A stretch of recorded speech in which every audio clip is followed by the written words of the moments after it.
तर उपाशी मित्रमंडळ पुन्हा एकदा बर्थडेला गेला होता. वाटलं नव्हतं एवढा खाऊन येईल. तर नमस्कार बॅचलर. हा झोपलेला पाहत नव्हता म्हणून मी ह्याची झोप उडवून टाकली. अंशुल त्याच्या घरी गेला आणि मी ऑफिस मधून बाहेर निघालो. कामावरचा दिवस भरून डायरेक्ट बर्थडेला चाललो होतो. प्रेझेंट पॉकेट मध्ये 150च्या वर पैसे टाकले नसतील आणि असा दाखवत होता जसं काय 1000 रुपये टाकले. सरांची लाल परी आली आणि त्या गाडीत बसून थोडीशी शायनिंग मारत हवा खात निघालो. बर्थडे गर्ल तर सुंदर नटली होती पण ताई पण आमची काय ऐकत नव्हती.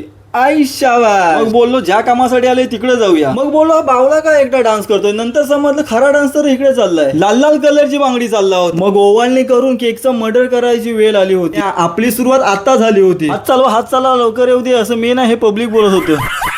आणि हा उपाशी चेहरा खादीची वाट बघत होता. मग काय खायला सुरुवात केला. वेफर खातला. ओ थंडा पण आहे. आता तुम्हाला विचार पडला असेल की हा खातो ते जातो कुठे. आता ह्याचं उत्तर मला पण नाही माहिती. तोपर्यंत मी बिर्याणी खाऊन घेतो. तुम्ही उत्तर भेटलं की कमेंट बॉक्स मध्ये कळवा. ह्या ट्रेनची गर्दी पाहून खाल्लेल्या बिर्याणीची भीती वाटत होती. पोटाला म्हणा घोटाला करू नको. घरी घरी जाईपर्यंत तुम्ही आपल्या चॅनलला सबस्क्राईब करा. आपला ब्लॉग इथंच संपते. जय हिंद जय महाराष्ट्र. Bye bye. काळजी घ्या.